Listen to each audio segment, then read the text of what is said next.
Hello, welcome. I think I muted your microphones because we are so many people, and I think it's easier if we use the chat. So if you have any questions, please use the group chat. Man, I can hear my voice double. That's really confusing.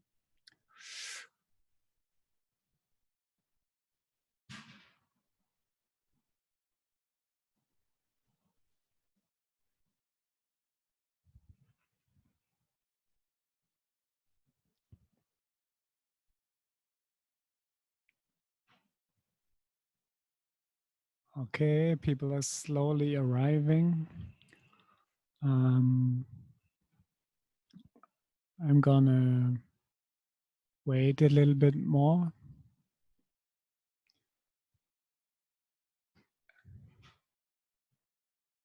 So good to see you all. So many people from all over the world. It's amazing. Yeah, guys, thank you so much for being interested in what I have to share. That's really flattering. And oh, wow, there's a bird. There's a bird. He wants to try to steal the grapes. No, my grapes. Okay, can you all hear me okay? Can you write that in the chat? Like one person, is my voice good to hear? Okay, great, thanks. And you all have Ableton installed, I guess? Perfect. So the thing is, if I talk a bit weird, it's because I have a 2-second or 1-second delay on my voice. And I hear myself a little bit later when I'm talking. And it's like super trippy. So I might talk a little bit slower than usual, but maybe it's good for the workshop so you can follow better. All right, great. So I will start by sharing the screen.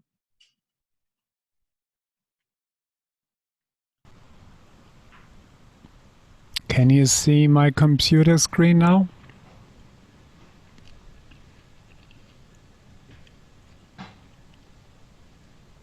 Yeah, you don't need to share the video if you want to save bandwidth. It's totally fine. We can communicate via the chat. Okay, perfect. So for you who don't have Ableton open yet, you know, there's those two folders. One was for the people who are using Ableton 9, and one is for the Ableton 10, and the Ableton 9 is called Project Live 9. And if you click on this folder, you have this file here, and this is the ALS file, Ableton Live Set. And this means you can click on it, and then it should open up Ableton right away, and it should look something like that. Right? Oh, some more people are joining.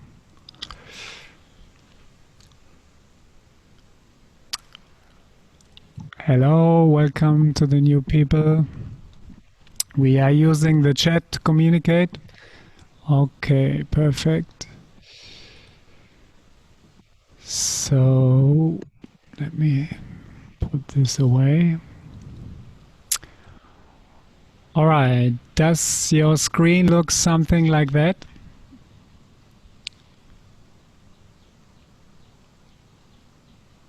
Do you all have the template open in Ableton right now?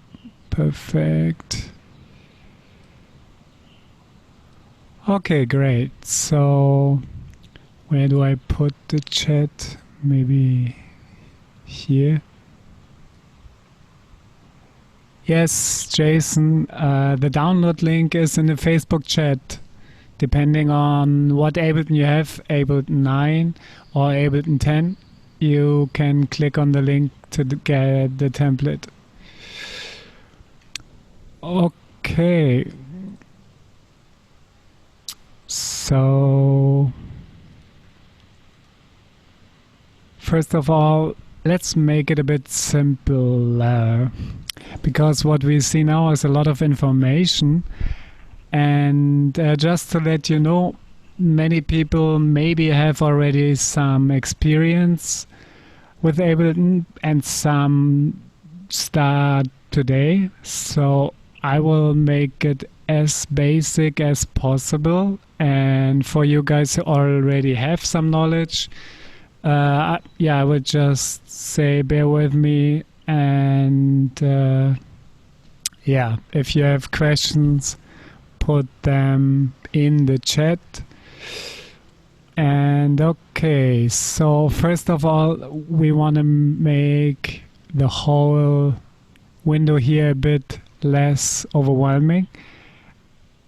And we can go here on the very right side at the bottom, where you have those symbols like I, O, S, and R. And first we click on I, O. This stands for input output. And if you click on this, you will see that the input and output section will disappear. And we don't need it for now because we're not going to record from an external source yet, so we just turn it off. Same goes for S and R, which stands for send and return. So I click on S, you see this will disappear. And now I click on R, and now this will disappear also. And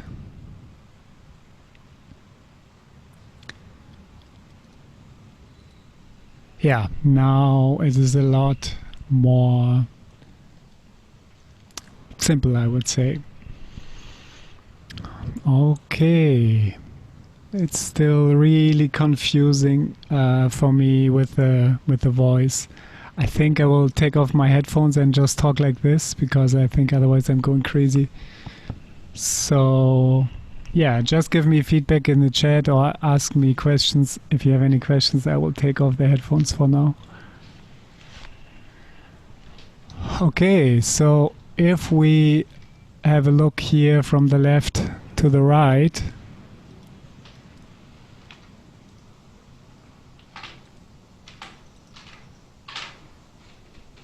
we can see different boxes. And each box represents a channel or a track. Like an audio channel or a MIDI channel. And in this case, it's an audio channel. This means we're working only with audio material. And it's pre-recorded material. So let's have a look here at the first one. You know, they all have different names. This one says pads, this one says bowls and bells, and so on. So you see, each channel has a name, and this name is related to the elements that are aligned or that you can find on this block here, on this channel. And you can see that there's little boxes which Ableton calls clips. So you can click on each of those clips and then it gets highlighted, but it's not playing yet. So in order to play it, we need to click play here or here. So first I will click on this one because all the clips here are selected. We just want to play one. So I click on this orange button here. And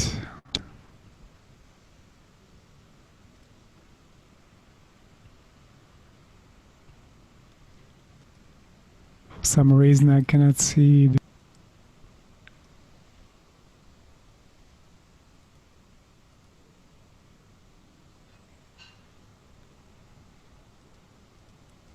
Could somebody write something in the chat, please? I cannot see the chat window.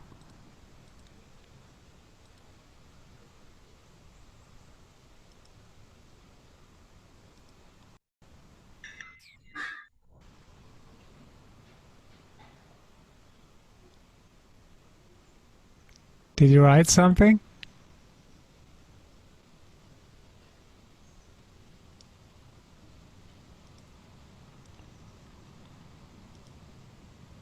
Huh, that's weird.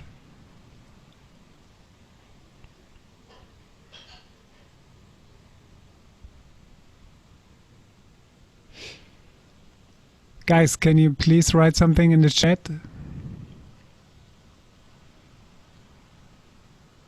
Steffen? Yeah? We are writing in the chat. I cannot see the chat for some reason. You cannot see in the bottom of the screen something writes chat? You don't see that? No, no, Okay. no. Okay, I found it. All right. Good. Okay, so back to where we were. Sorry, it's the first time that I do this in such a big group with those kind of technical issues, going almost insane, hearing my voice double. But yeah, bear with me. So, all right, so those are called clips. Those are pieces of audio, you know, like chunks of information recorded and then named accordingly. And since this is a template for sound healing and guided meditations, soundscapes are the fundament of this whole selection of sounds. And if you look at the name, it says A minor, you know, like AM. That stands for the key A minor. And then the other one says C major. And this stands for the key of C major, which is the relative key.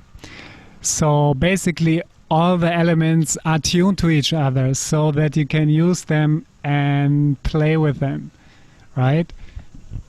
But if a musician would ask you, like, what key are you in, then you can tell them either A minor or C major, depending on which clip you chose. All right, so now let's start by actually playing a clip, right? So if you look here, if I click on play, it gets green, but you don't hear any audio. And this is because Ableton has two views or two workspaces. And this here is for the arrangement, right? So if you would click here on this little circle with horizontal lines, you can switch to another view. And this is a more familiar, like, linear timeline. You know, you see the time from left to right and the number of bars or beats starting at 1 and the time starting at 0. And this is a linear progression for, yes, I'm recording also. I hope so. I think it's automatically recording. I set it to automatically recording. All right. So this is the timeline, but we are working in the session view. And this is the amazing thing about Ableton. It's the only program that has this. And this allows us actually to perform loops and clips in this amazing intuitive way. So yeah, if I stop here, you see nothing happens. But In front of each clip, there's a little play symbol. And if I click on this play symbol, we hear something. Can you hear the sound? It's beautiful. So if I want to stop this now, I can click stop here, because you see, this is not just the arrangement transport section, but also the master section. And now, because I selected it, it's still green here. That means it's armed for playing. So if I click play now, it works also here, right? So I can stop it, but as long as it's green, it will play if I click play here. But I could also stop it here, you know, like this is a stop symbol also. And then the green highlight disappears, and if I click play now, it won't play, right? So make sure that if you want to play a clip, always select play on the clip that you want to play. So if we play this one, and if we go down, this is the volume level. You know, this is a fader for the volume, so I can go down and make it super quiet. And this is for mixing. So you can set each clip to the level that you want, and you can harmonize and balance all the instruments and elements with each other. So just clicking on it, and I'm now going up and down with the mouse, is changing the volume. If we right click, return to default, it goes back to 0. Then another thing, if you click directly on the yellow number of the channel, it will mute it. That means it will cut the sound. If you click again, it comes back. So this is if you want to get rid of sounds in the mix and just see how it sounds without it. Or you could also... Then my voice disappears because the microphone is also off, because then you only hear this channel, because now is back. So this is if you want to isolate sounds, you can solo them. And the cool thing is about the session view, you can play different clips per channel, but you can per channel only play one clip at a time. So if I want to play this and this at the same time, it's not possible. But I can play this first, and then I click play again, and then it plays another clip, which is an octave higher, and go back.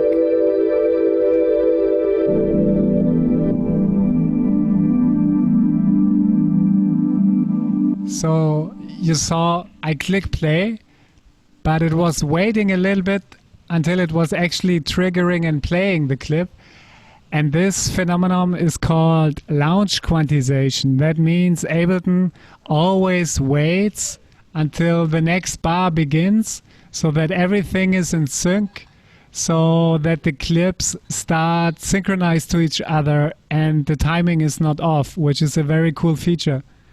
And you could change the timing here. You know, it's now set to 1 bar, which means 1 beat. But I could set it to none or to longer, and then it will start in a different interval. For instance, if I set it to none, it will trigger right away.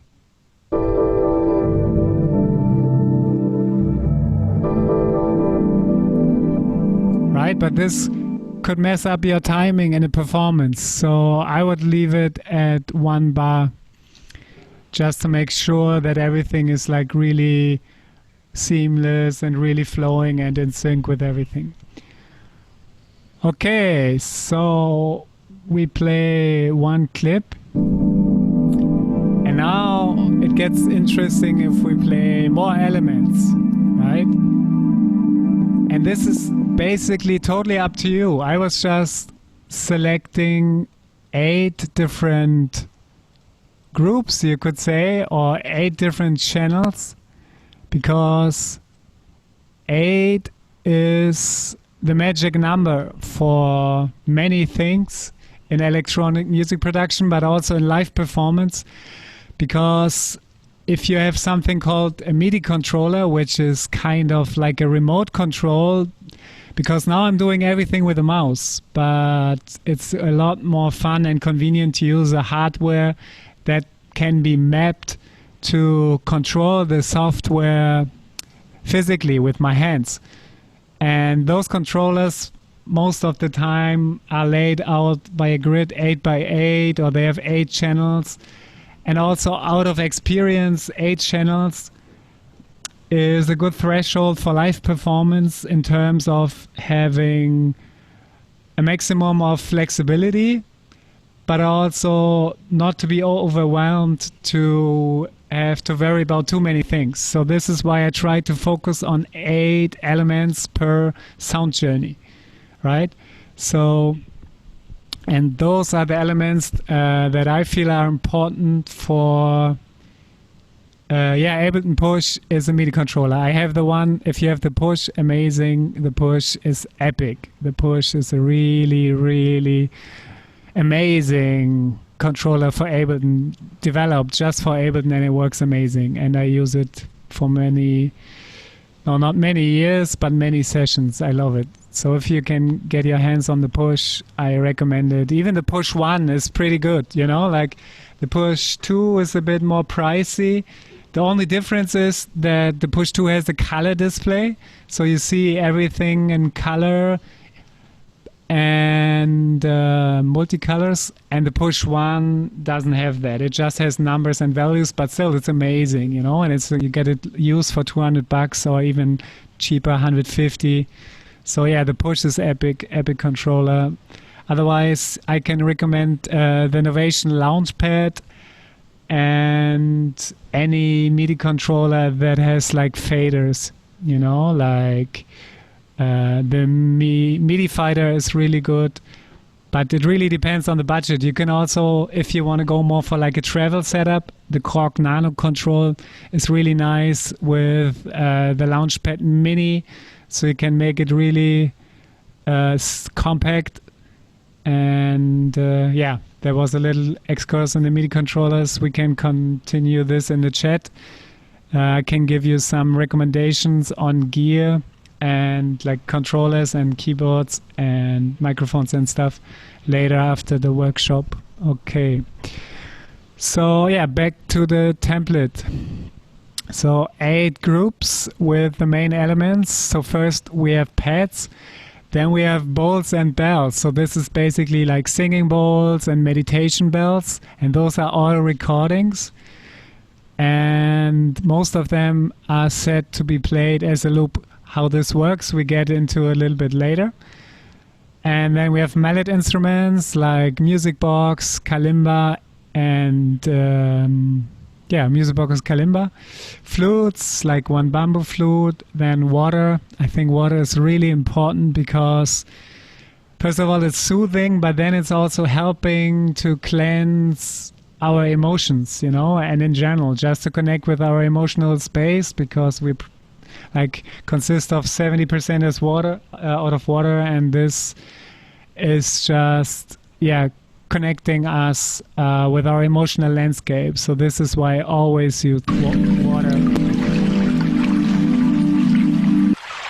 No, the water always in the background. And then some nature sounds like recordings, field recordings that I made or other people made. For instance, in the jungle here, Amazon jungle.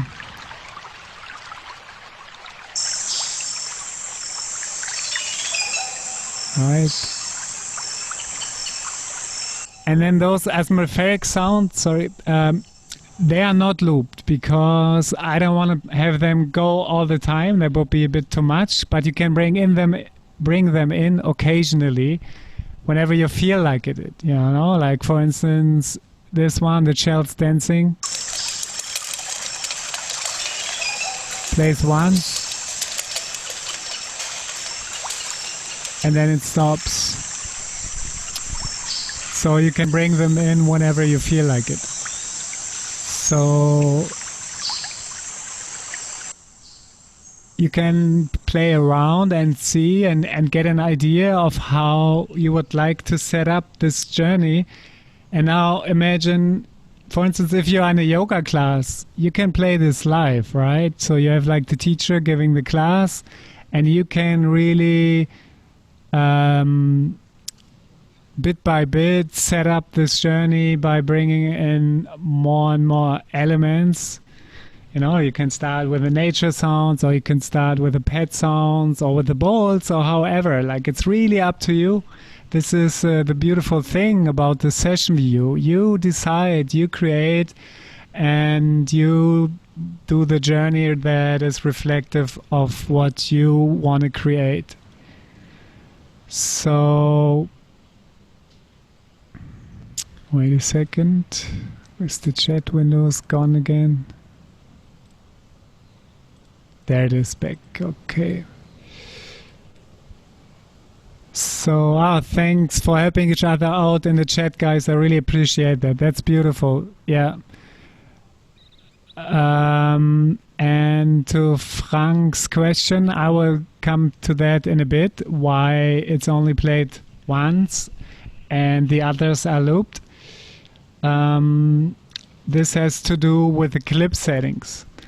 So, for instance, let's have a look at a clip in more detail. So I will click on this orange button here again above my master section. So this is the master, as you can see. This is the volume of all the channels together. So usually you don't want to touch this, because you want to leave this at 0 and make the mix here with each individual channel. But if you feel it's overall too loud, like all the elements at the same time, then you could turn it down here, and then the overall volume turns down. Okay, and now I click on this one because all those clips are activated for playing, and I don't want them to play, so I click on this orange button, and now they're all deselected. So let's have a double click actually on a clip, and then we go into the clip view. You see, now we have this waveform here. And if I want to see also the session view, I can go up a little bit higher with the mouse. You see, this is the magnifying glasses. I can go higher, and now I have those counter-pointing arrows, and I left-click my mouse, and I take it down a little bit. You know, like how far I need it. I want to see the volume and the clips. So now if I play the clips, you will see it will play the clips here also, or like it will give you a representation of what is playing.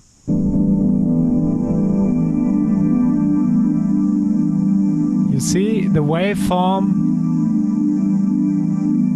and you see the position where we are. So this is a linear representation of the recording. This is how it looks.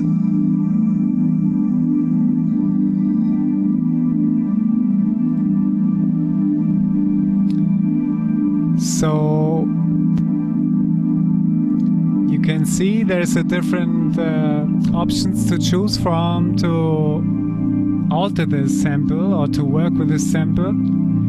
But then you see also here this loop button, right? It's yellow, it's activated. And this means it will restart the sample once it's at the end. And it's almost at the end now, and you will see.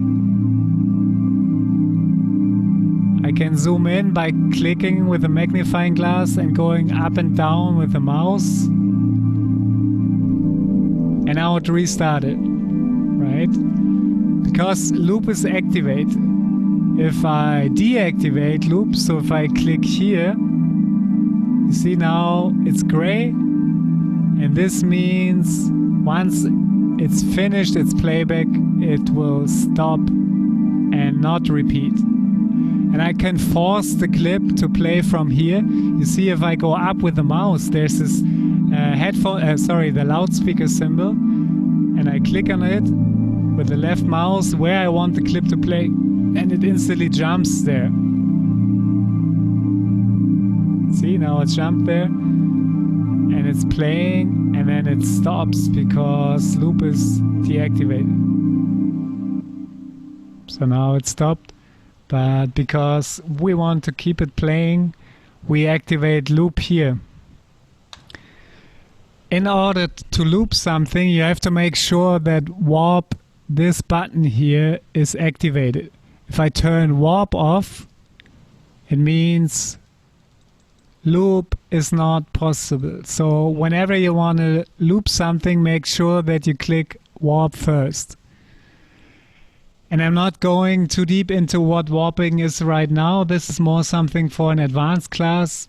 For now, it's just important that you know it's a time stretching algorithm that allows Ableton to play back samples synchronized to the tempo, which we have here right now set to 60 beats per minute, 60 BPM.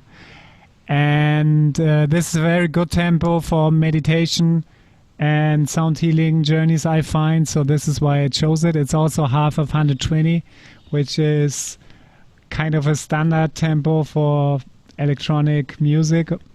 But yeah, half of it is a lot more chill and relaxed.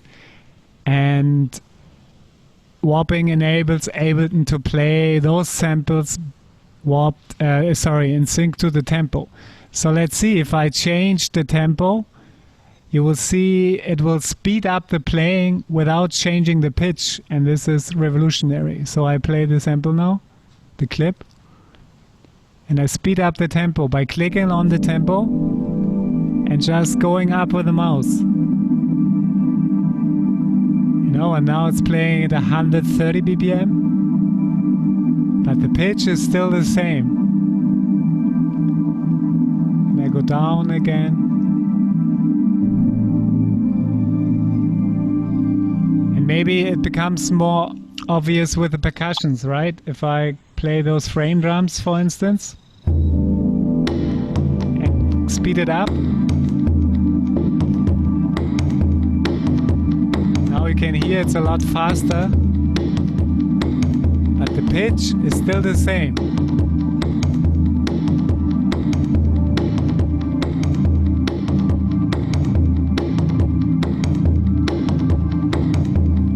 And back to 60.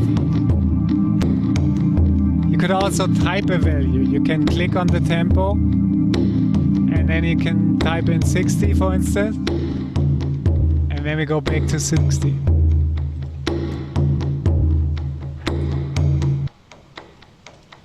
Okay, so loop needs to be activated for the clips to be restarted.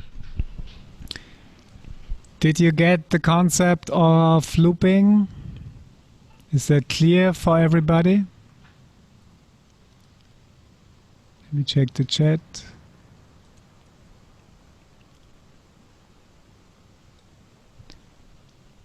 Do you need any more information on the loop thing? Maybe one thing that I would like to show you also is setting the loop length, right? So for instance, now if you look here on the loop, it's set to 16 bars. Or you see the number 16. And you can also see it starts at 1, the first bar, and goes all the way until 17, which is 16 bars in total. But let's say you just want to play the first 8 bars. So you could set the length to 8. right? So you type in 8, and now you see this loop selector here has switched from 17 to 9, which means now it's playing back 8. No, I don't have all samples in 16 bars, just the pads. It's really depending on the content, you know, like some flute phrases are shorter, for instance, the water and stuff. I just looped it by feeling, and this is what you can do also. You can customize the pads, you know, like if you feel you just want to go with the first beat, for instance, we could go even smaller and have a listen how this sounds. So now it's just one bar and then it's repeating.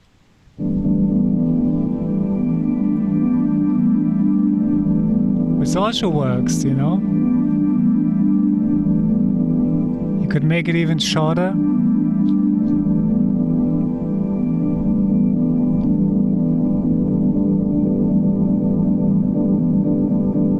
Until it's really short and then it sounds kind of artificial. So now back to 16. And you can also adjust the start position, you know, you see here it says start and now it's at 1, but let's say I want to start it at 9 because I think this is a more beautiful part or position to start the sample. So I set it to 9 and now you see it switched over. And if I click play now, it starts playing back from here and not from here. See?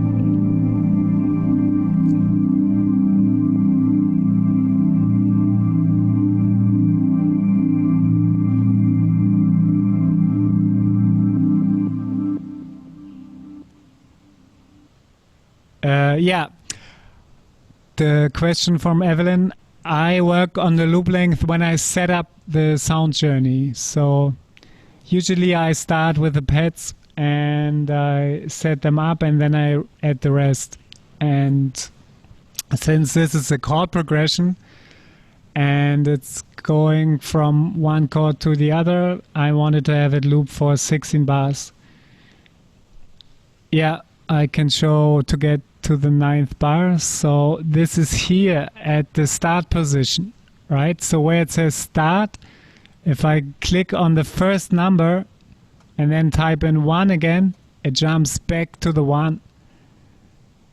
And those divisions here are rhythmical meters or increments. The first one is the full bar, the second one is the quarter note, and the third one is the 16th note.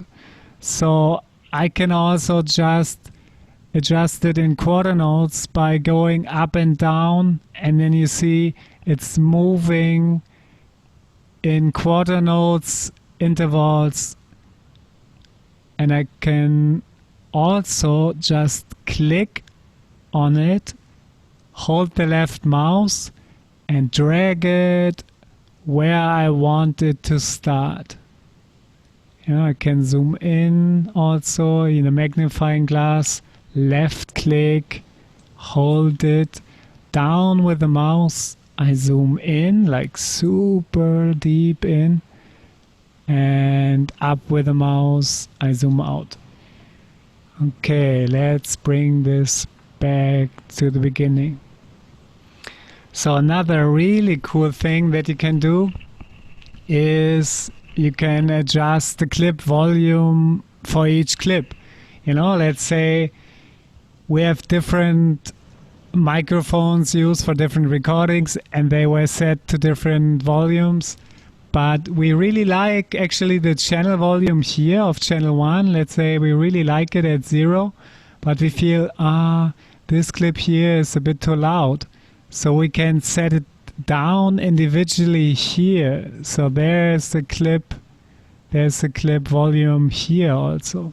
And then you will see if I turn it down, the waveform gets smaller because the energy gets less. The waveform is a representation of energy, basically of air pressure. Sound is air molecules vibrating, and if I go to 0 decibel, that's a maximum energy, so everything that's coming in is coming out. And if I go down, there's a little bit less energy. So I can set up the level of each clip individual per channel. So now if I play, see, it's a lot more quiet. I could even go more down. Take it really down. Yeah, exactly. You can set the clip volume, Adam. That's a really cool feature. And you can also do that on the fly while you're performing, right? Because imagine you are like in a yoga class scenario, and then you always have to adjust, you know, to the happening. Sometimes you have to bring it up, then you have to bring it down when the teacher is talking and stuff. So you can always adjust in the moment, either the main channel or just the individual clip volume. But I would suggest you, if you were to perform live, like in a meditation or yoga class, to set your levels before. So you want to make sure that you have dialed in the amount of volume that you feel comfortable and that is cohesive and makes sense in this setting. And another real cool feature is you can actually change the tuning, the key of the sound. So now it's set to A minor, which is the root note A. But let's say you wanted to change it to another key. Let's say you want to have it in D maybe, right? So here you have this transpose button, and then you can change it, and it says ST, which stands for semitones. And a semitone is half a tone or half a note. And if you look at a piano keyboard, a whole octave, so from one note to the same note but just an octave higher, is exactly 12 semitones. So if I wanted to make this an octave higher, I would go transpose plus 12. So in the right direction is plus. So if I set it to plus 12, it's actually 1 octave higher. So if I play it now, it's the same pad, but 1 octave higher.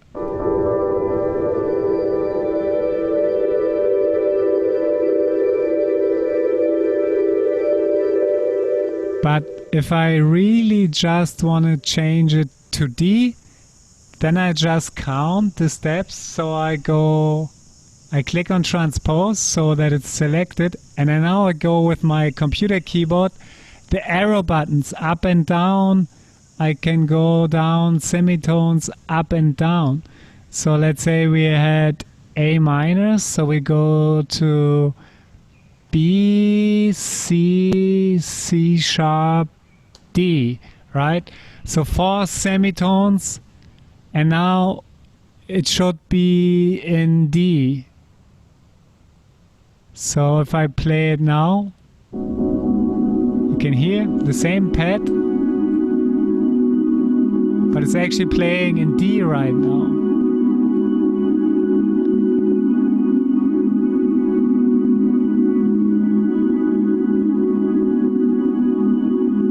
Yeah, this is how you basically tune, not necessarily the instrument, because we're not using instruments right here, but this is how you tune the samples, so the playback of the recorded instruments.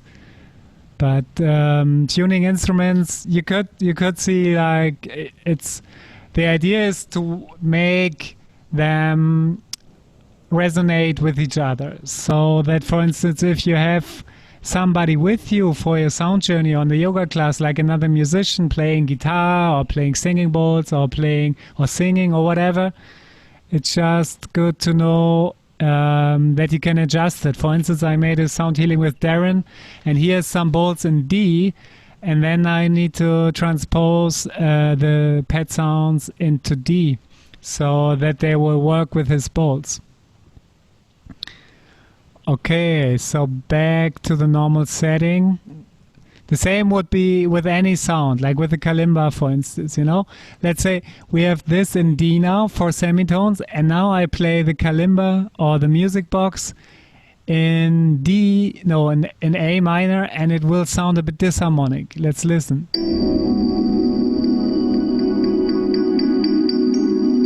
You hear, it's kind of awkward, it's kind of dissonant. So what we do is we transpose the music box also for semitones up. 1, 2, 3, 4. Now it's harmonic again.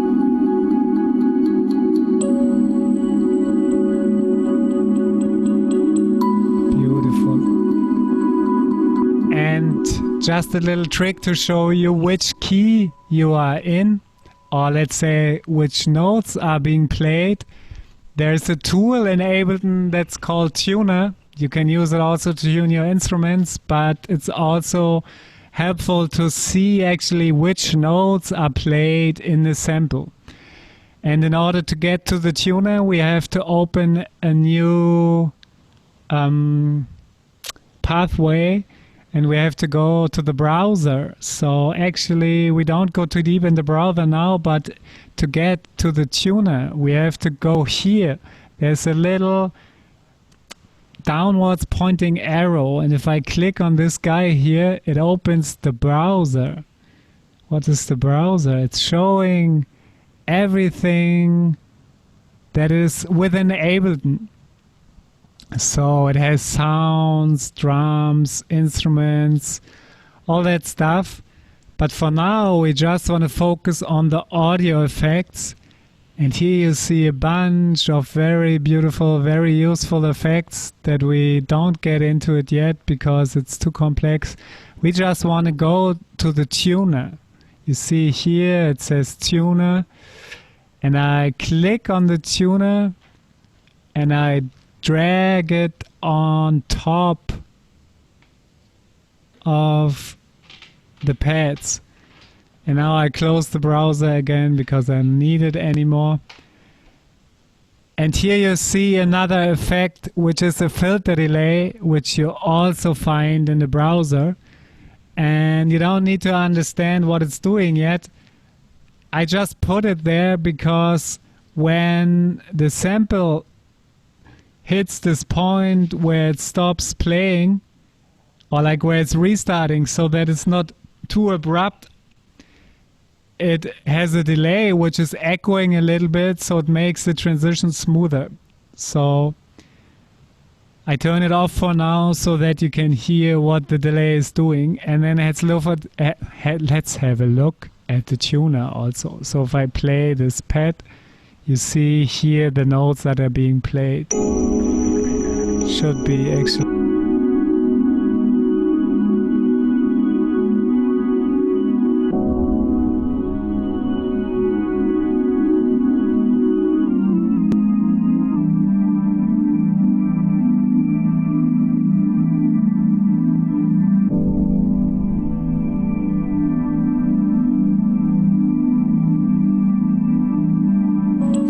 It's showing the A, sorry, the Microsoft.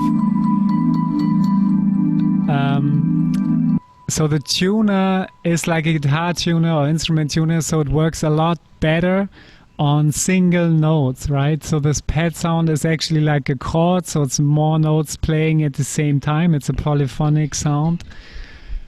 If we use it on the music box, it will be more obvious. So I just take the tuner here, left click, and drop it on the mallet instruments. That also has a little delay effect just to make it sound more interesting. So now I stop this and I just play the music box, and let's have a listen to the notes. See, now it's A flat, B. For single notes it works a lot better. So let's go back down to A minor. You see the notes. And the cool thing is, Now we have set the reference pitch to 440 hertz, right? You see here the reference of 440. But let's say you have instruments in 432, like many singing bowls are in 432, some flutes are in 432. A real cool feature to get your samples tuned to 432 or your instruments is you can set the reference pitch to 432, so you type it in 432. So now if I play it, it will show it's out of tune because the music box is tuned to 440 hertz, but now the reference frequency of this tuner is 432. So now let's play. You see it shows it's out of tune now because this sample is not playing in 432. And there's a really simple tip or trick that you can use to detune each sample. You cannot do that on a master channel. That would be actually epic. But so far Ableton has not gone there yet. But you can detune each sample slightly. And if you detune it minus 32 cents, so here under the transpose we have the detune option, and you can go down to minus 50 cent, and 50 cent is half or is one semitone. You see, if I go down more, it will change one semitone. 0 is the standard tuning. If I go up above 50, it will go at some point to one semitone. So now I detuned to one semitone. So this is a really minute fine-tuning, which you can do to adjust instruments by micro-tunings. But if you go to minus 32, it will tune it to 432. So now I have set it to minus 32. And now let's check the tuner if I play the music box now.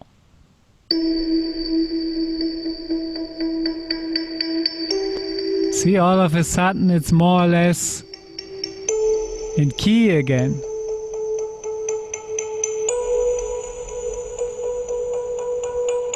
So now we have basically changed the tuning to 432. And you can do this with basically any sample that has harmonic content, like instruments, pad sounds, bass lines, anything. So now let's get back to 440 because everything was tuned to 440.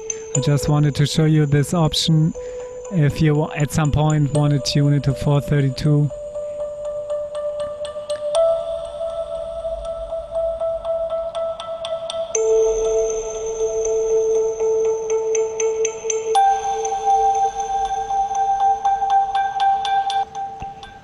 Alright, so now I think we've come to the point where we actually can record our sound journey.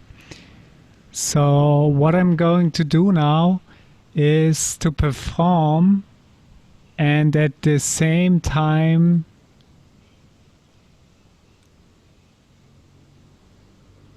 yeah, that's a good question. I don't know why actually minus 32. It's just that it for some reason works. It's not really like related in terms that it's creating an 8 hertz difference. But if you check the tuner, you see that it works. Yeah, that's all I can say for that now. Maybe you can research a little bit more, and if you find something, post it in a group.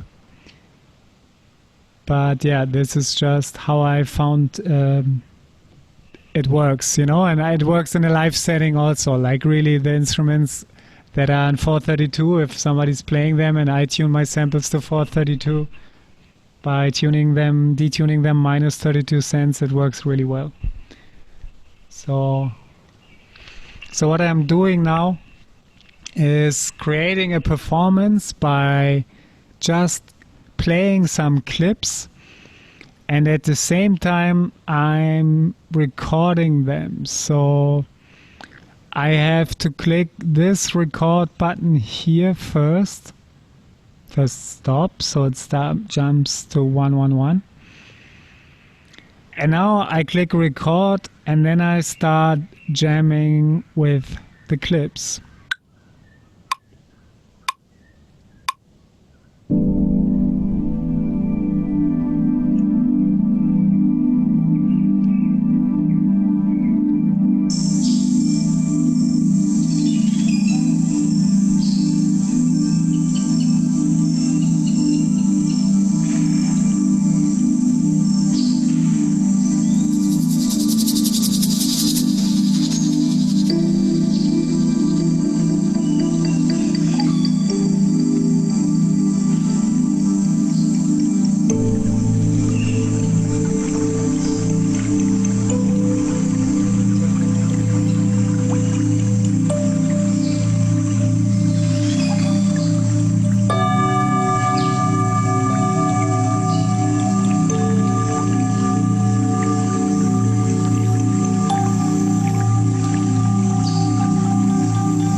And so on.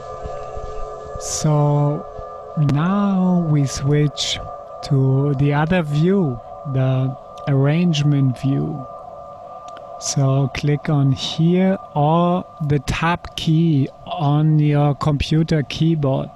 So the key with those two counter directional pointing arrows, so one pointing left, one pointing right. If you click on this one, you can switch also between the two views. So now we click stop, and you see this orange symbol here. We need to click on this if we want to hear what has been recorded, because this means back to arrangement view. And by the way, a very good tip also, if you go to, I think it was view. Yeah, if you click on view and then you click on info, this will open up this little info box here. And yeah, I think I will share the recording, Peter. If everything went well with the recording, I will definitely share it, sure. So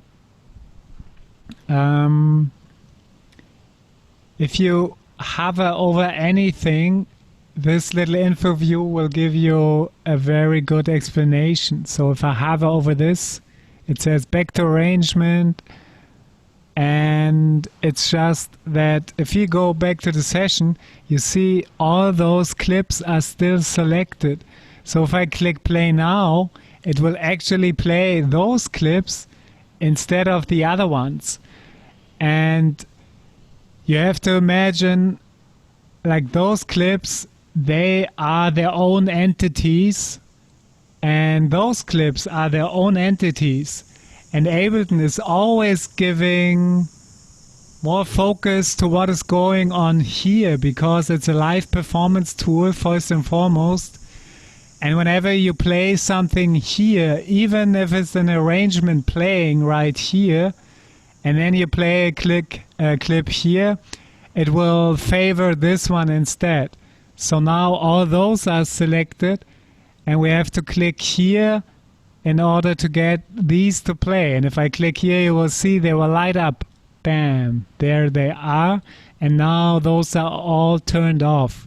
So now we can actually have a listen, and everything I did was recorded, even the volume changes. So let's have a listen and a look.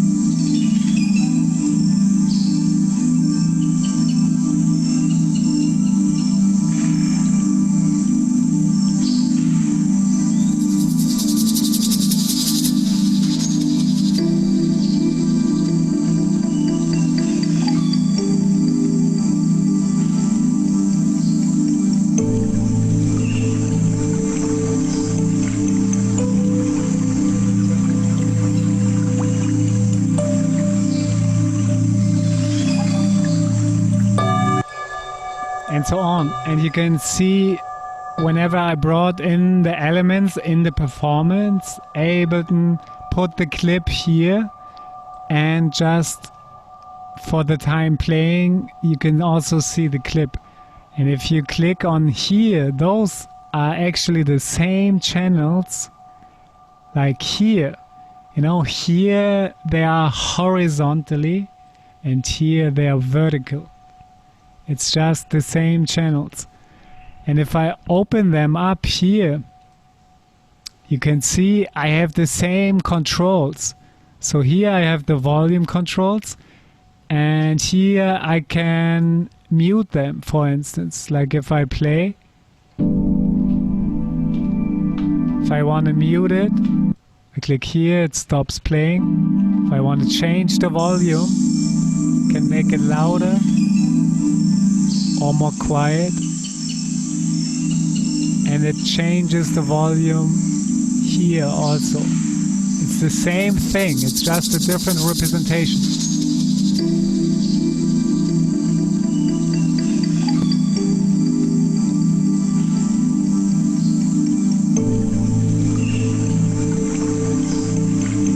You can solo something.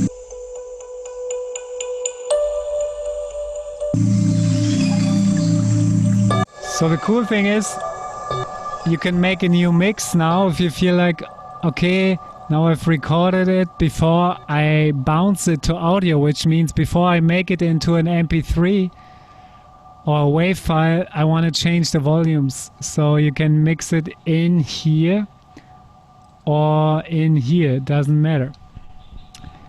And that's really cool. And you can even rearrange it. Let's say, actually, I want the music box to come in a little bit later, so actually after 8 bars, but now it's coming in, if I zoom in here, the music box is coming in after 6 bars already. But I want it actually to start here, so I can click on it, left click, hold it, and just move it to the right, to where I want to have it. You see, and now I changed the position and now it's starting later. And maybe I want this bowl to be at the very beginning because I want actually to start the session with the bowl. So I put it at the very beginning. Somebody wrote something in the chat. Let me check.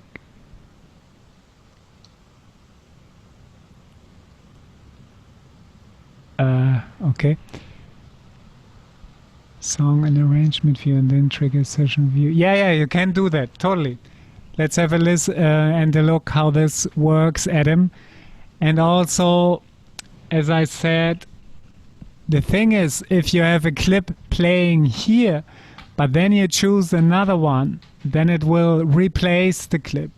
So we start playing now here, right? And it plays what has been recorded. And I'm adding stuff. Now let's put, for instance, the rain stick now, or the shamanic rattle. So now it's playing the rattle while this is playing, but now it's not playing the shaker. See, the shaker is grayed out because it's playing the rattle. It's only one channel.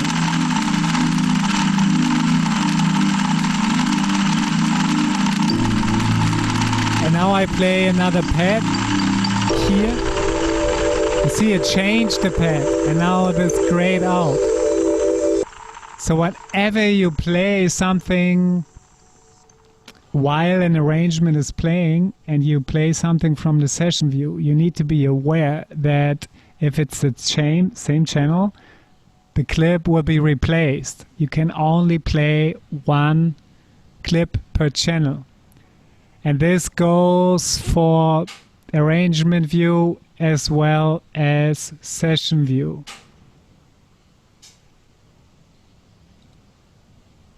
Okay, I hope that answers the question. And let's go back.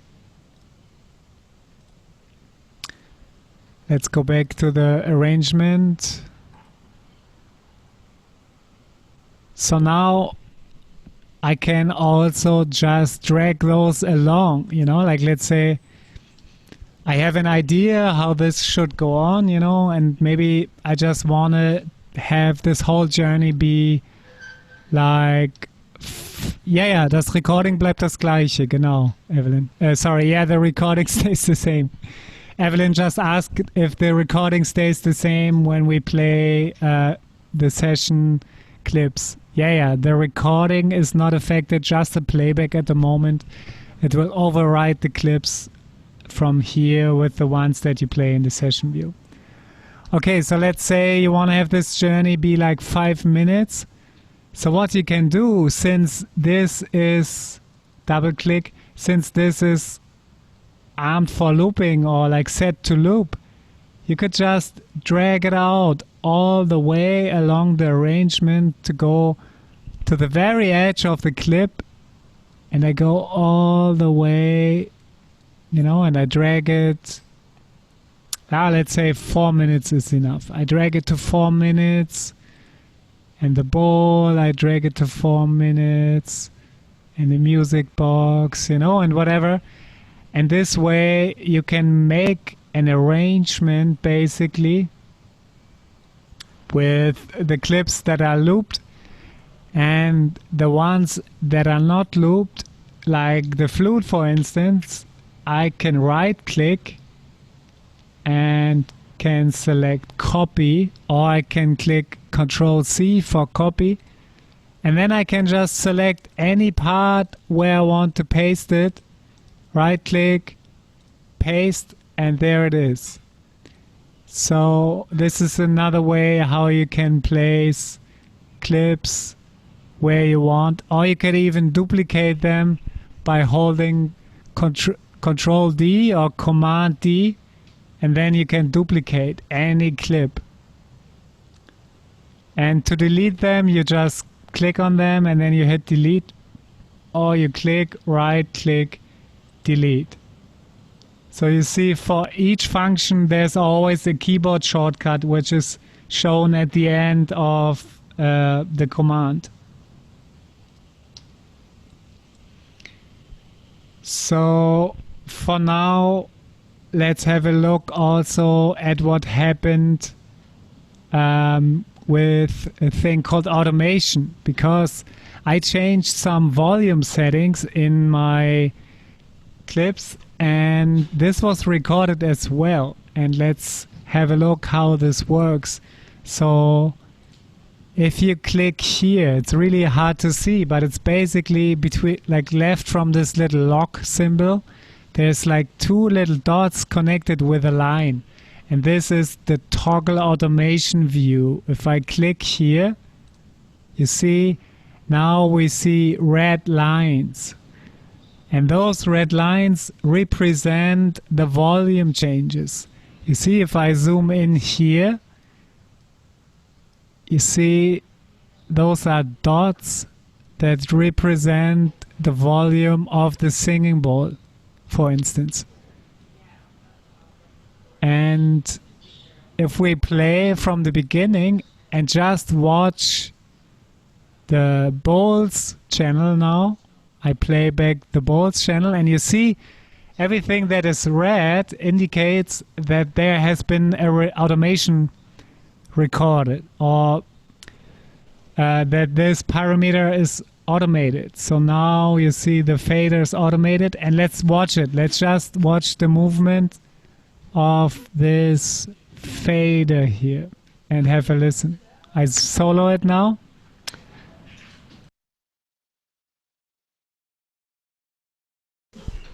And solo my voice at the same time. If you want to solo more than one instrument or one channel, you have to hold control and then click solo. Then you solo more than one thing. So now let's have a listen. And let's watch this, how it's moving.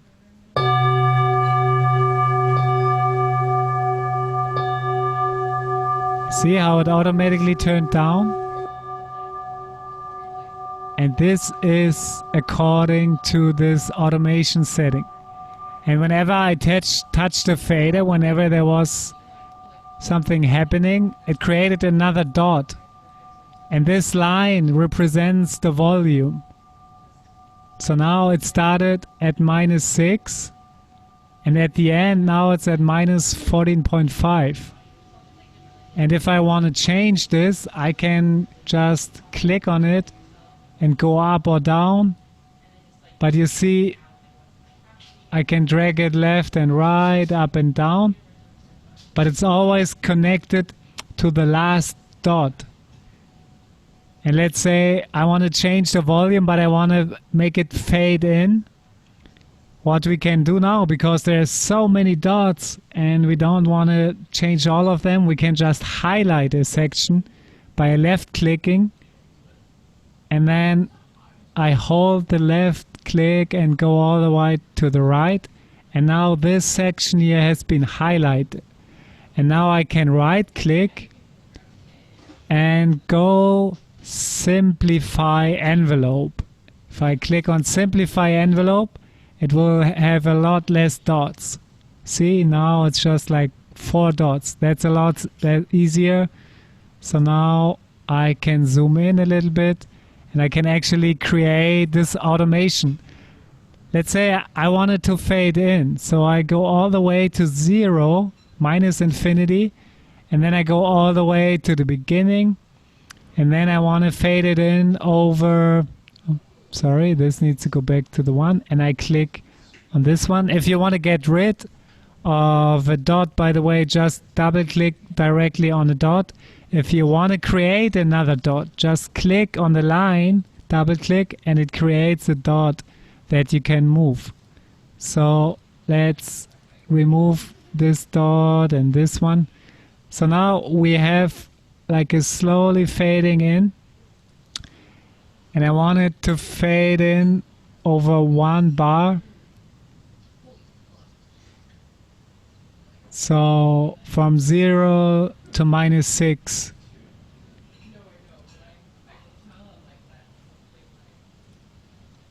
So let's have a listen and let's have a look. So now I changed the volume. Now I changed also what has been recorded.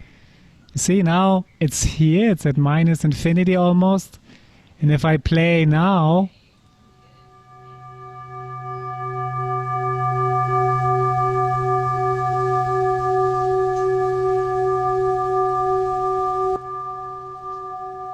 you hear how it was actually fading in. Slightly.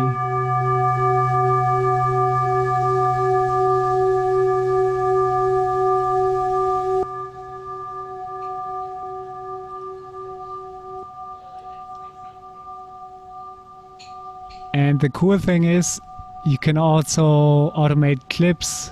So we did this now in the arrangement, but we can also automate clips.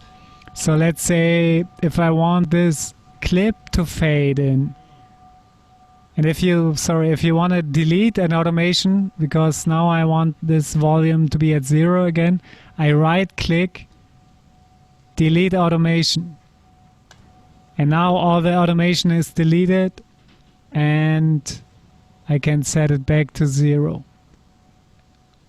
So now let's double click on the clip and let's automate the clip. So here you see also this little envelope box or the automation enable toggle button. If I click on here, you see it says envelopes, and envelope is the name of this red line, right? So let's go back into the clip, and now you can select different devices that you can automate, and we can select the clip or the mixer. The mixer would be this channel here. This is what we did already, but now let's say we want to automate actually just the clip. So we just select the clip, and now you can choose volume or transpose. So let's choose volume for now. And now you see we have this envelope. 100 represents full volume, so 0 dB. So I click one time and I click a second time. So now I have 2 dots. And if I click and turn it down, you can actually see that I created an automation just for the clip. So let's watch this. Now this fader stays quiet, it's not moving, but the volume of the clip changes. It's fading in.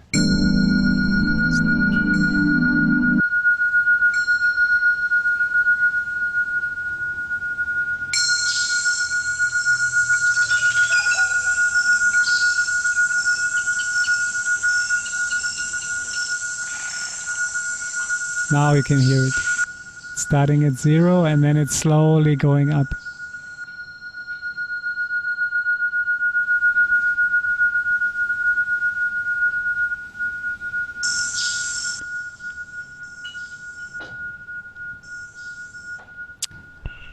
Okay, so these are the options to automate and to record your arrangement.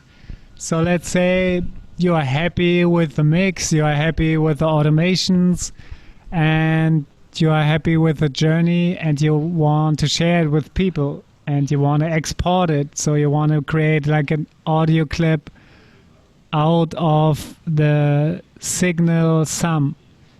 So in order to do that, you first, where did you click for envelope? You mean in the clip? So if you double click on the clip, for instance here, the envelope enable button is here. See? Or in the arrangement, it's here. Okay, great. So I want to export, let's say, the first 2 minutes of it. I think 2 minutes is enough. I just want to make a demo for my SoundCloud now. So I go here. This is the loop selector. If I click on it, and then I can go to the right and I can move it the same as we were setting the loop length, right? Now we set the loop length in the arrangement. So I take it and I drag it all the way to the 2 minute mark. So now I have highlighted everything. I need to make sure I go back to arrangement, clicking here. So now I have also the ball. And now I need to click on it again. So now it's selected everything from 0 to 2 minutes. And if I want to export it now, I click on File and then choose Export Audio Video. Now we have all those settings. For now, it's not really important. Just leave it as it is. You can choose the type here, but we want to choose wave. And then you can just click on Export. And then you can give it a name. You know, this will create a wave file with a name.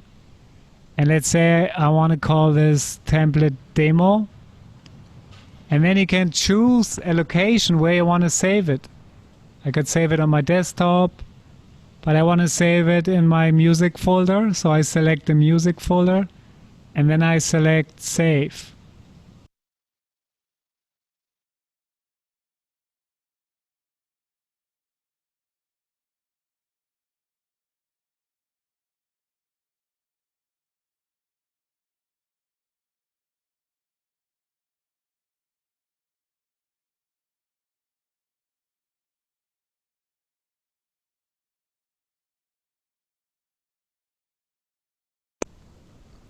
So you couldn't hear me for this moment because my microphone is running through Ableton, and when it's rendering it was of course shutting down all the channels to create this master. So now I'm back. Okay, and now we can have a listen actually to the file. So I go to my music folder and I look for this meditation template demo.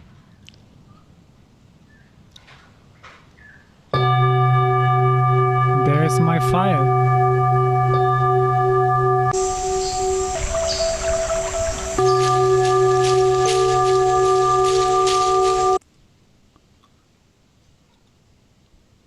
And this you could upload anywhere, like to SoundCloud. You could burn it on a CD or you can put it on a stick or whatever. It's like a real like a WAV file.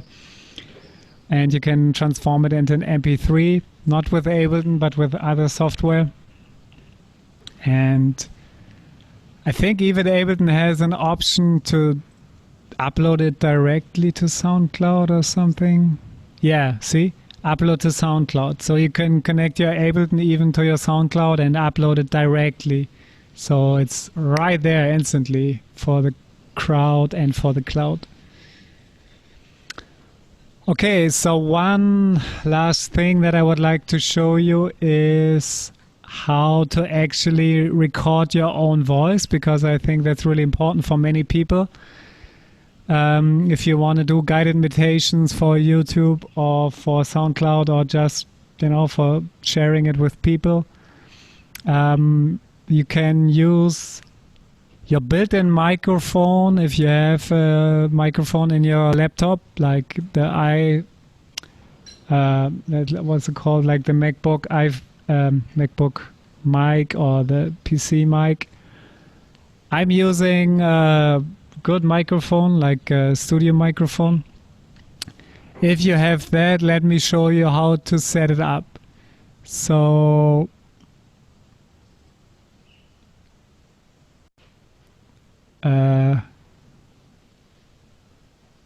yeah, you can use Audacity, but I don't know why you would, because you can record everything in Ableton. So the whole idea is to do everything in one tool, you know, because we can even record our voice simultaneously as we're creating the journey. I can show you how this works. So first we need to tell Ableton where to get the input from. So first of all, we need to create a channel. So I have a channel right here, but let's say this wouldn't be there, and then I can right click. So I click on top of another audio channel and right click and create insert audio track. Bam, and this will create a new blank audio channel. You can ignore this, you don't have that. This is a setting that I did for myself, but yours should look like this. And now we need to go here on I/O again, that what we disabled at the beginning. Now we need to enable it to see actually our inputs and outputs. And also, let's say if you have a sound card like me, like an audio interface, which is an external piece of hardware that is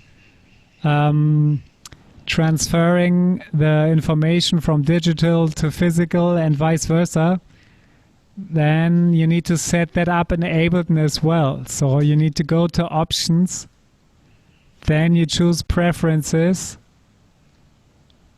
and then here on the selection bar you select Audio. And then on the driver type you have two different options. One is set MME DirectX, which is a Windows driver, which is the driver of your internal computer sound card. And then you have ASIO, which is a high quality driver, which is used by external sound cards. So I choose ASIO.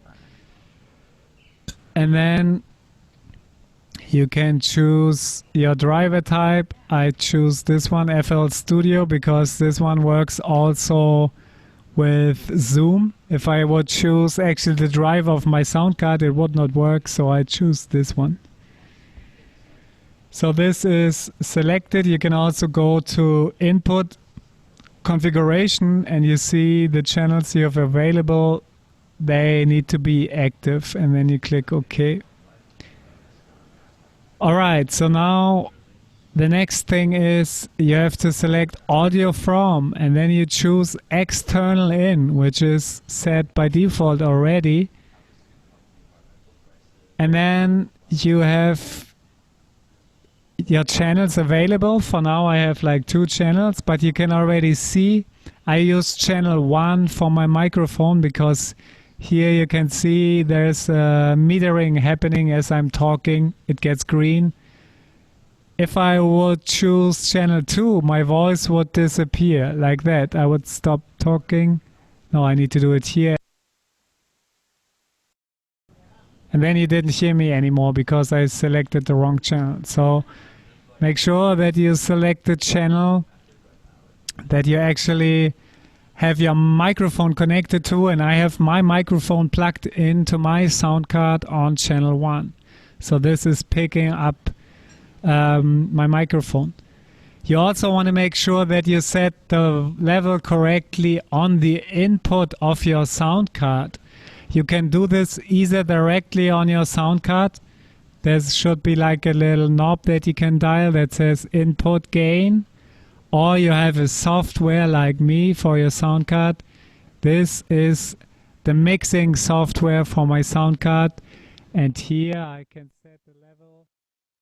I can set the volume level for my microphone super loud, or I just set it to a value that is loud enough to hear. And then we have to set the monitor to in to be able to hear us. If I set it to off, you won't see my voice was cutting because I set it to off. And if I set it to auto, you will only be able to hear my voice when I enable this track for recording. So I set it to auto now. My voice will disappear, but it will come back as soon as I click here to enable it for record. And when I click on here, my voice came back. So now you can monitor your voice also because it's enabled for recording. If you the voice disappears. Alright, so now we are good to go to record even our voice. And so now let's create this little scenario where we do like a guided meditation. We will just do the beginning. I will turn up the volume a little bit more of the voice like that, so I can speak a little bit slowly.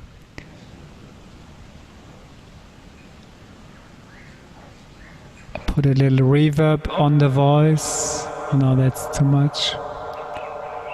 So by enabling this S button here, you get into the send and return effects section.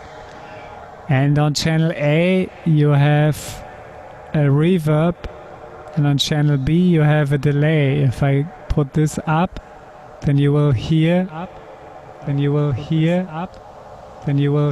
that my voice is delayed. That my voice is delayed. That my voice is delayed. So this is a little cool feature, and you can dial in the amount of the effect, you know, like if it's full up and it's very obvious, but you could also make it just really subtle. So now I have it set really subtle, bit more delay maybe, bit more reverb. Hello. Okay, like that. So now let's record a little guided meditation. So this is armed for recording. This is really important. Otherwise I won't record my voice. I could, however, record only my voice into this clip directly. So let's try both options. First, I'm not gonna record into arrangement, but just in this clip. So I play the pad.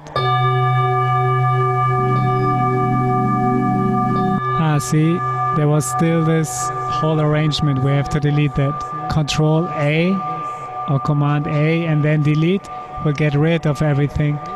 So now it's blank. So let's play this pad. And you see those things turned into record buttons because I armed this for recording. There are no stop buttons, but there are record buttons, so I can record directly into any slot on this channel. So I hit record now.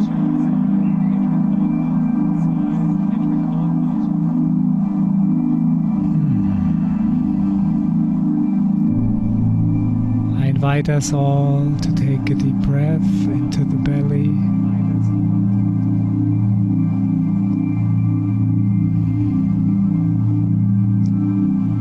And on the exhale, we allow ourselves to relax.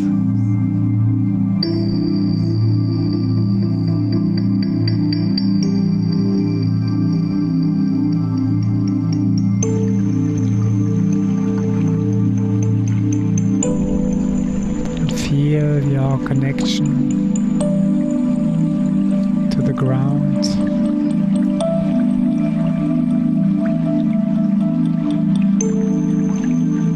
Your connection to Mother Earth.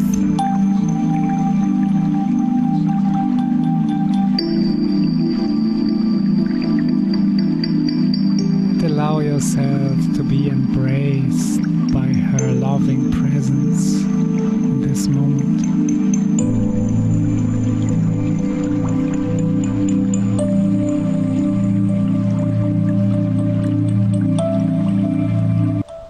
And so on. Okay, so now I have recorded my voice on this clip, and if we want to hear it, I can play it, but then you won't be able to hear me talking.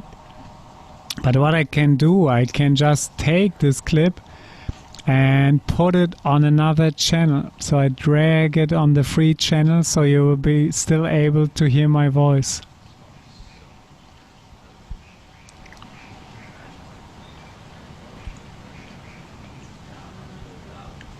Olivia?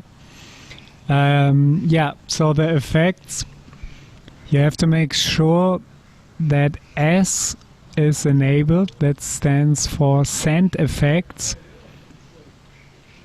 And then you can just dial it in. So A, you can see A is here.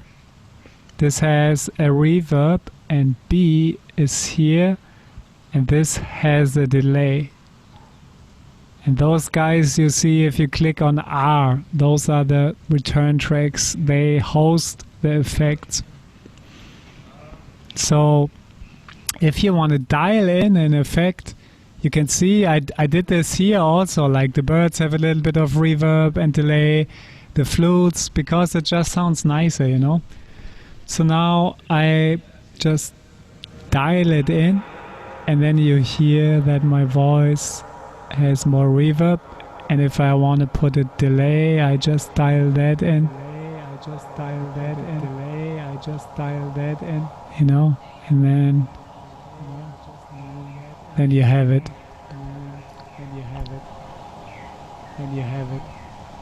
So yeah, with effects, we don't go into this for now. This is something for another workshop entirely, because otherwise we would really go too far and too deep. And you can also book private sessions with me, and I can show you everything that you need to know about effects. But for now, let's just focus on those two sound effects that are there, because we're also almost at the end of the workshop. So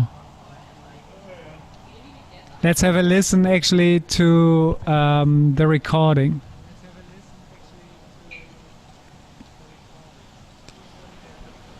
So now I can play the clip of the voice that I've recorded. And let's also stay organized here, and let's give this channel a name. So I click on the top of the channel, I right click and click rename, or Control R, Command R on the keyboard, and I give this voice. And you can give it a color also, you know, like say my vocal tracks are blue, and the clip, you can also give it a color, right click and just choose the color that you like. It really makes sense, you know, to get a system for yourself to stay organized. This way you have a means of realize those elements if you revisit old projects, and if it gets messy. I mean, now we are like really minimal with 8 channels, but if I produce music I have up to 60 channels, and then you want to make sure that you instantly see by color already what element you're looking for. So this is one way. You can also use it to use the colors of the chakras. You know, you can create a chakra journey, and you can have one color for each chakra. You can really be creative, or you can have just a color represent a certain mood or whatever. But I really invite you to play with those color themes. It makes things more beautiful and more organized. So let's rename this clip also, maybe take 1, because it's the first take. Maybe we want to make a couple of takes. And now let's have a listen.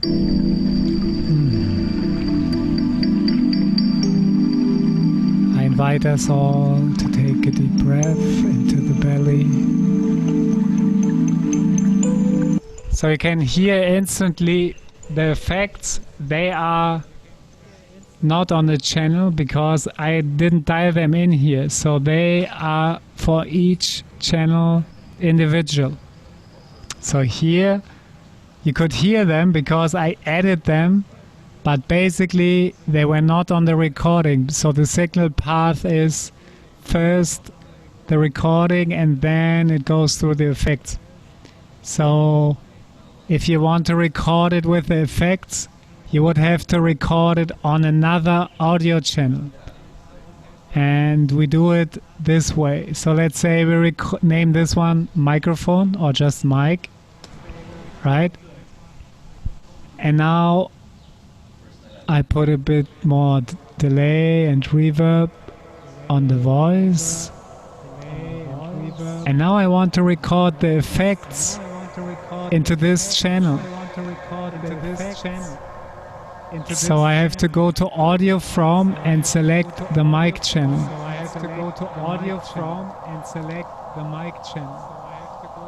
So now this one is recording what's coming out from here.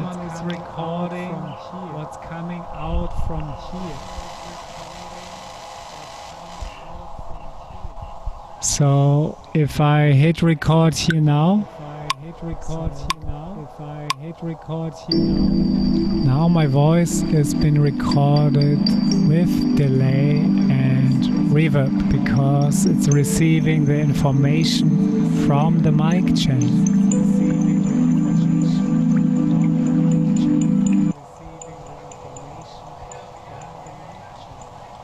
So let's have a listen now. Now my voice has been recorded with delay and reverb because why not? That's weird. Okay, it's set to post mixer. I think we have to set it to post FX. One more time.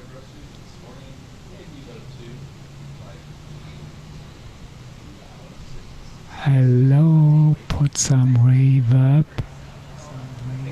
some delay, and let's try it again. Hopefully this time it works. Long reverb tail.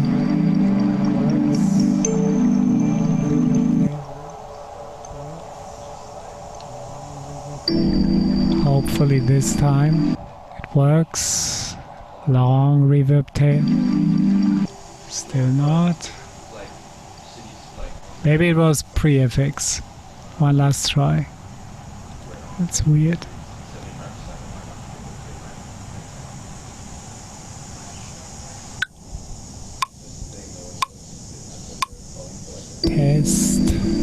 Test.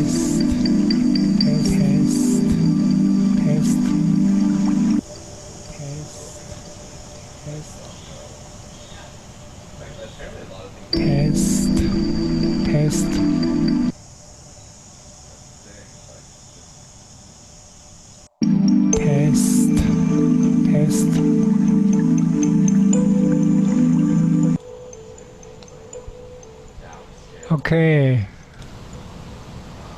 that's really weird. So I think in this case we have to use actual insert effects. So now we make a little digression into effects because it's important that you can use that. Obviously you cannot record those sends directly because they are really coming after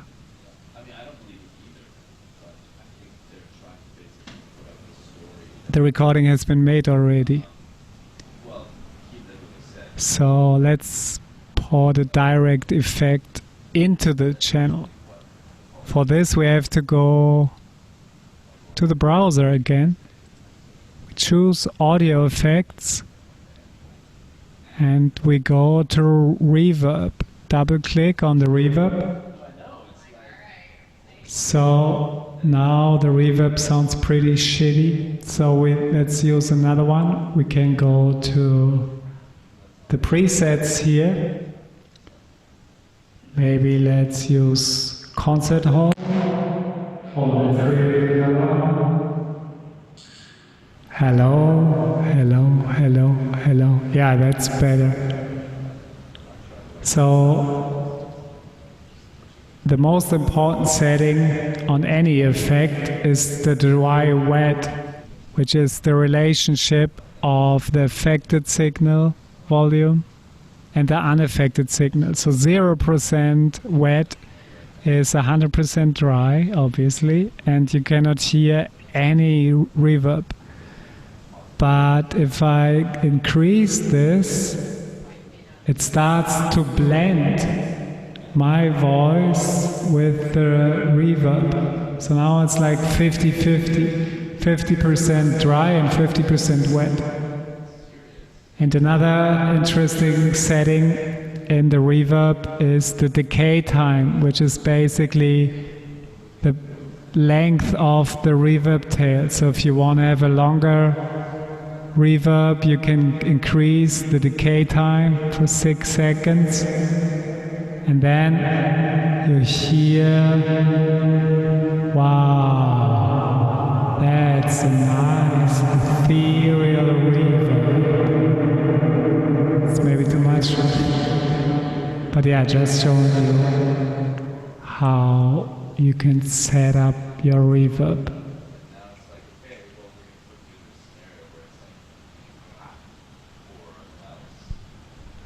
Okay, let's say we like it like that. And now we put a delay also.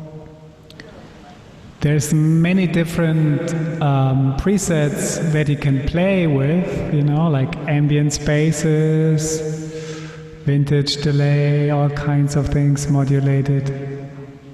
Let's see what happens if I put a chorus. Hello. Yeah. Whoa.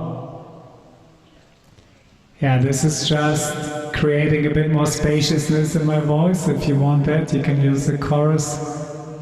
But let's have some ambience. Let's try this.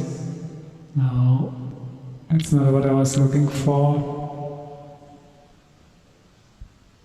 Then let's just go for the clean delay, like something. I just double click on it. Maybe eighth note. So now. There was the port settings in the delay. It's again the dry wet. But then the feedback. So the feedback is the number of repetitions, because the delay is an echo effect, which is basically creating a copy of the signal that's being fed through and delaying it by a certain amount of time that you can actually set here. So if I increase it, you will hear the echo, and if I turn up the feedback, the repetitions will be a lot more, to a point where it's too much. So you have to set it, of course, as you like. And if you think that's too short of a delay, you can change the settings. This is sync to the beat. So now it's on every half note is a delay. You can set it to a quarter note. And you can set them individually. So left and right, each side can have a different delay time. Or you could sync them, and then they will left and right be the same. Okay, so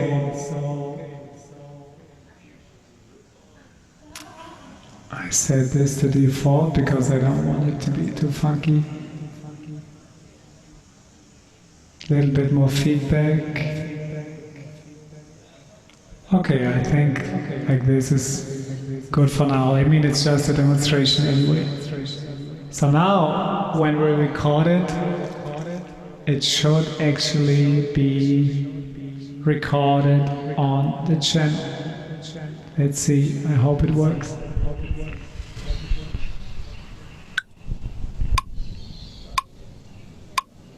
This is the test. This is the test. This is the test. This is the test. See, now it works. This is the test. This is the test. This is the test. This is the test. Okay. So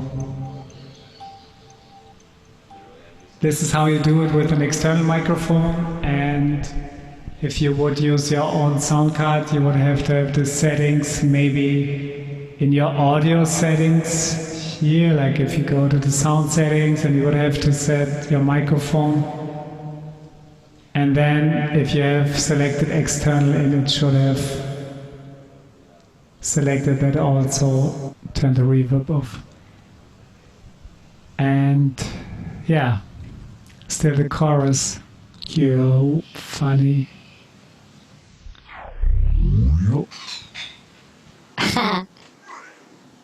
Now we have some nice, funny feedback going auction. Okay, if you want to amuse people, you can use those effects also in really funny ways. But this is for another session maybe. All right. I hope that you enjoyed this, and thank you so much for joining me. And yeah, I wish you a beautiful time exploring the template and creating your sound journeys. And yeah, just to let you know, this is the very small demo. I'm working on a giant template with more than hundreds of sounds, which will be available for sale soon. As soon as I've finished it, I would say I'm 1/3 there, but it's going to be epic with the most epic drones, the most epic instruments, and it's going to be next level shit where you can make like 2-hour sound journey easily. And yeah, I will keep you updated for that. I'm going to create another video when it's